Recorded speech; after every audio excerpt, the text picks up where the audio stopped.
قاتلوهم يعذبهم الله بأيديكم ويخزهم السلام علیکم ناظرین، میں ہوں عدنان وڑیچ۔ پروگرام قرآن سے روحانی علاج میں آج ہم قاری صاحب سے پوچھیں گے کہ عامل اور عالم میں کیا فرق ہے۔ السلام علیکم قاری صاحب۔ وعلیکم السلام۔ جی قاری صاحب، اس حوالے سے بتائیے گا۔ عدنان بھائی، سب سے پہلے تو یہ بات یاد رکھیں کہ عالم جو ہوتا ہے اس کا ایک بہت بڑا مرتبہ مقام ہے، اس کو قرآن و حدیث نے بہت بڑا مرتبہ اور مقام کی جگہ پر رکھا ہے۔ العلماء ورثۃ الانبیاء، نبیوں کے وارث کہا ہے۔ ان کی تو کیا ہی شان ہے، ان کی تو کیا ہی مقام ہے۔ نبی صلی اللہ علیہ وسلم نے اس کے بارے میں جو علم رکھنے والا ہے قرآن و حدیث کا، قرآن کا اور تفسیر کا، حدیث کا، ایسے بندے جو علم رکھنے والے ہیں ان کے بارے میں بڑی قرآن و حدیث کو جاننے والے، قرآن و حدیث کو یاد کرنے والے، ان کے بارے میں بڑی جو ہے وہ اللہ کے نبی صلی اللہ علیہ وسلم نے ان کی بیان فرمائی ہے، ان کی تعریف بیان فرمائی ہے۔ جیسے فرمایا کہ عالم اور عابد میں فرق یہ ہے کہ عالم بندہ جو ہے وہ سو کر رات گزارتا ہے، اور عابد بندہ جو ہے وہ یعنی بغیر سوئے وہ بہترین صدقہ جاریہ حاصل کرنے کے لیے اس ویڈیو کو لائک کریں، شیئر کریں، کمنٹ کریں اور ہمارے چینل کو سبسکرائب کریں، پیج کو لائک کریں۔ قرآن سے روحانی علاج۔ عبادت کرتا ہے اور رات گزارتا ہے، عبادت میں اگر رات گزارتا ہے وہ اس کے سونے کی رات عابد کی رات عبادت کی رات سے کے برابر ہے ہوتی ہے۔ یعنی عالم کا بہت بڑا مقام ہے۔ لیکن راقی، عامل، اصل میں ہمارے ہاں عامل بولا جاتا ہے لفظ۔ عامل کہتے ہیں عمل کرنے والے کو، کام کرنے والے کو، لیکن عامل ہمارے ہاں دم کرنے والوں کے لیے بولا جاتا ہے۔ تو دم اصل میں کرنے والے کو راقی کہا جاتا ہے۔ رقیہ دم کو کہا جاتا ہے عربی میں، اور دم کرنے والے کو راقی کہا جاتا ہے۔ عامل تو ہمارے معاشرے میں بنایا گیا لفظ ہے، عامل کہا جاتا ہے کسی کو، اور کوئی بہت سارے اور نام بھی اس کے رکھے ہوئے ہیں، جیسے کہ عامل ہے اور دوسرے مطلب دم کرنے والا، اور اس طرح کے بہت سارے نام۔ تو اس میں یاد رکھیے کہ عالم اور عامل میں فرق یہ ہے، عامل اور راقی اور یعنی کہ عالم میں فرق یہ ہے کہ عالم جو ہوتا ہے وہ ہر عالم جو ہوتا ہے وہ راقی ہو سکتا ہے، لیکن ہر راقی عالم نہیں ہو سکتا۔ ہر راقی کا عالم ہونا ضروری نہیں ہے، لیکن ہر عالم راقی بھی ہو سکتا ہے، کیونکہ راقی جو ہے وہ ایک کہہ لیں کہ تھوڑے علم والا بندہ بھی ہو سکتا ہے، کیونکہ راقی کا معیار جو ہے وہ اور ہے، اس میں تقویٰ ہو، یعنی کہ تقویٰ ہو، اللہ کے بندہ قریب ہو، حلال و حرام کی تمیز کرنے والا ہو، اور ان ساری چیزوں کو ماننے کے بعد وہ پڑھائی کے لحاظ سے، روحانی قوت کے لحاظ سے مضبوط ہو، جو شیاطین کے خلاف لڑ سکے۔ جیسے عالم اور راقی کی مثال میں ایسے دوں گا، عالم اور عامل کی مثال میں ایسے دوں گا کہ عالم جیسے ایک صدر ہے، ایک ملک کا صدر ہے، اور راقی جو ہے وہ ایک فوجی ہے جو لڑنے والا ہے۔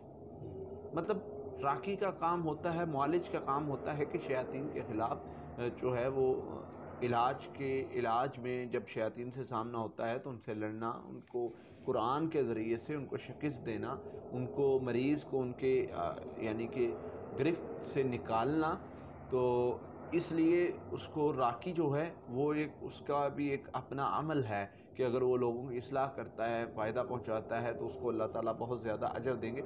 لیکن یہاں پر میں ایک چیز ذکر کرتا چلوں، کیونکہ ہمارے ہاں ایک بات بہت مشہور ہے کہ جی فلاں بندہ راقی ہے، عامل ہے، دم کرتا ہے، لو جی اسے کیا آتا ہے، اسے کیا آتا ہے؟ معیار ہمارے ہاں کیا ہونا چاہیے؟ راقی کا دم کرنے والا کوئی عام بندہ نہیں ہوتا۔ قرآن میں بھی اللہ نے ذکر کیا ان کے بارے میں، فرمایا جب انسان بھاگتا ہے نا، ہمیں بھی الحمدللہ ہم علاج کرتے ہیں اور فی سبیل اللہ کرتے ہیں اور بڑی دیر سے کرتے ہیں اور لوگوں کو فائدہ پہنچ رہا ہے الحمدللہ۔ کچھ لوگ باتیں کرتے ہیں، برا بلا کہتے ہیں، بڑی باتیں کرتے ہیں، ان کو کیا پتا، ان کو کیا پتا، یہ ایسے دم کرتے ہیں، ایسے کرتے ہیں، ویسے کرتے ہیں۔ تو جب کوئی حملہ ہوتا ہے جادو جنات کا، پکڑے جاتے ہیں، پھر وہی لوگ جو ہمیں باتیں سنا رہے ہوتے ہیں، وہی لوگ جو ہے ہمارے پاس جو ہے ہمیں چیک کروانے کے لیے لائن میں لگے ہوتے ہیں۔ اللہ تعالیٰ نے بھی ان کے بارے میں فرمایا کہ مطلب میں جب انسان کی جان نکل رہی ہوتی ہے نا تو مطلب اس کی جان نکل رہی ہوتی ہے، آخر پہ ہوتی ہے، سانس اکھڑ رہے ہوتے ہیں، تو پھر یہ بھی پکارتے ہیں وکیل امن راک، بلاؤ دم کرنے والے کو، کسی دم کرنے والے کو لیا. مطلب دم کرنے والا اور راکی ان کو اس وقت یاد آتا ہے جب ان کی جان کو بنی ہوتی ہے. تو خیر ہمیں اس چیز سے کوئی فرق نہیں پڑتا کہ کوئی کیا کہتا ہے. میں بتانے والا تھا کہ دم کرنے والے کا معیار کیا بتایا قرآن و حدیث نے. متقی ہو، پرہیزگار ہو، کیونکہ کچھ چیزیں ایسی ہیں جو آپ کا لیول گرا دیتی ہیں، اور ان چیزوں کا جو بندہ مرتکب ہوگا وہ تو کر ہی نہیں نہ سکتا، وہ تو اس فیلڈ میں آ ہی نہیں سکتا. کیونکہ وہ آ سکتا ہے جو اللہ کے قریب ہو، روحانی معاملات میں مضبوط ہو، قرآن سے علاج کرنے والا ہو. اللہ کے نبی صلی اللہ علیہ وسلم کے سامنے کچھ لوگ آئے اور انہوں نے کہا اللہ کے نبی اسلام قبول کیا. انہوں نے کہا حضور ہم کچھ دم کیا کرتے تھے. صحیح ہے ان کی حدیث ہے. حضور ہم دم کیا کرتے تھے، تو وہ مطلب پہلے ہم دم کیا کرتے تھے، اب کیا وہ ہم اسلام قبول کر لیا ہم وہ دم کر سکتے ہیں، جاری رکھ سکتے ہیں؟ آپ نے فرمایا کہ اپنے دم میرے سامنے پیش کرو. ہر وہ دم جائز ہے جس میں شرک نہ ہو. اللہ کے نبی صلی اللہ علیہ وسلم نے یہ نہیں فرمایا کہ تو دم نہیں کر سکتا، ابھی تو نے قرآن پاک مکمل حفظ تو کر لو، تم دم نہیں کر سکتے. کیوں؟ ابھی تو تمہارے پاس پورا علم نہیں ہے. فلاں تو نہیں دم کر سکتا، صرف فلاں قرآ کر سکتے ہیں. نبی صلی اللہ علیہ وسلم کے پاس تو صحابی آئے، بتایا حضور میں جا رہا تھا ایسے ایسے سفر میں، وہاں پر جو ہے وہ ایک مریض تھا، میں نے اس کو سورۃ فاتحہ پڑھ کے دم کیا، اس کو جو ہے وہ بچھو نے کاٹا تھا، اس کا مسئلہ حل ہو گیا. میں تجھے کیسے پتا سورۃ فاتحہ شفا ہے؟ وہ بھی راکی تھے، مطلب انہوں نے بھی دم کر لیا اپنے تقویٰ کی بنا پہ، اللہ پر یقین کی بنا پہ کہ نبی صلی اللہ علیہ وسلم نے فرمایا یہ شفا ہے تو میں کروں گا تو یہ ٹھیک ہو جائے گا. بالکل. تو یہ معیار یہ نہیں ہے کوئی بہت بڑا مفتی ہوگا تو دم کر سکتا ہے. متقی ہونا معیار ہے. نمازوں کا پابند ہے یا نہیں، اللہ کے سامنے گڑ گڑانے والا، اللہ سے مدد مانگنے والا یا کوئی اور ہے، یہ معیار بتایا ہے. میں شرک نہ ہو. تو جتنے شیاطین سے، جنوں سے معاہدہ کرنے والے، ان کو اجازت نہیں ہے دم کی. یہ قرآن و حدیث سے ہم نے الحمدللہ اپنے پروگرامز میں ثابت کیا ہے، قرآن کی آیات سے ثابت کیا ہے. تو اس طرف یہ ایک لمبی بحث ہے کہ کون شرعی دم کرتا ہے اور غیر شرعی کون کرتا ہے. لیکن یہاں پر میں مختصراً ان لوگوں کا تعارف کروا دوں جن کے بارے میں جن کو اجازت ہے. راکی کی تعریف کیا ہے، رقیہ کرنے والا کون کر سکتا ہے. میں خود ایک دین کا طالب علم ہوں، میں کوئی مفتی نہیں ہوں، میں کوئی بہت بڑا عالم نہیں ہوں، لیکن اللہ نے جو مجھے فن دیا ہے، جس فیلڈ میں مجھے اللہ نے سمجھ دی ہے، میں اس فیلڈ میں کام کر رہا ہوں اور الحمدللہ اللہ کام لے رہا ہے. بہت سے ممالک میں کام کیے اور الحمدللہ جہاں بھی کیا ہے اللہ کے فضل سے، قرآن کی برکت سے توحید کا پرچم لہرایا ہے. شیاطین کو، جادوگروں کو اللہ نے شکست دلوائی ہے. وہ اللہ حق کو حق کر کے دکھاتا ہے. قرآن کی آیت میں اللہ فرماتے ہیں وَيُحِقُّ اللَّهُ الْحَقَّ بِكَلِمَاتِهِ، اپنے کلمات کے ساتھ حق کو حق کر کے دکھاتا ہے.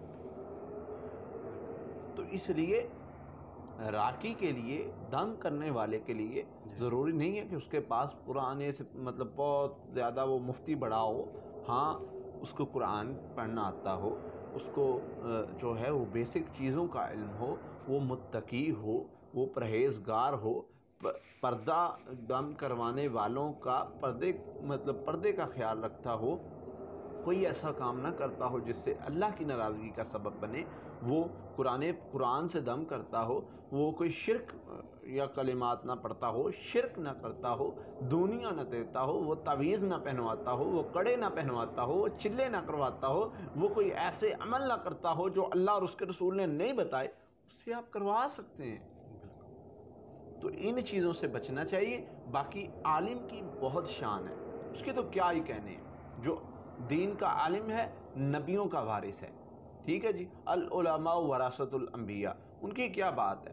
لیکن جو راقی ہے اس کی ایک الگ فیلڈ ہے، اس کا ایک الگ مقام ہے، اس کا جو دم کرنے والا ہے وہ نبی صلی اللہ علیہ وسلم کا طریقہ، کیونکہ نبی صلی اللہ علیہ وسلم نے خود بھی کیا ہے، حضرت جبرائیل نے نبی صلی اللہ علیہ وسلم کو کیا ہے، سیدہ عائشہ نے نبی صلی اللہ علیہ وسلم کو کیا ہے، احادیث میں واضح یعنی کہ موجود ہیں، احادیث موجود ہیں ذخیرہ احادیث میں، تو اس لیے ایسا کوئی معاملہ ہو تو دم کر سکتے ہیں، تو دم کرنے میں کوئی حرج والی بات نہیں ہے کہ بندہ دم کرتا ہے تو بس جی یہ پتہ نہیں کیا اور کیا اس کو کہنا شروع کر دینا، ان چیزوں سے بچنا چاہیے۔ اللہ تعالیٰ ہمیں عمل کی توفیق عطا فرمائے۔ بہت شکریہ قاری صاحب۔ جی ناظرین، اگلے پروگرام میں اگلے سوال کے ساتھ آپ کے سامنے پھر حاضر ہوں گے، تب تک کے لیے اللہ حافظ۔ بہترین صدقہ جاریہ حاصل کرنے کے لیے اس ویڈیو کو لائک کریں، شیئر کریں، کامنٹ کریں اور ہمارے چینل کو سبسکرائب کریں، پیج کو لائک کریں۔ قرآن سے روحانی علاج۔ قاتلوهم يعذبهم الله بأيديكم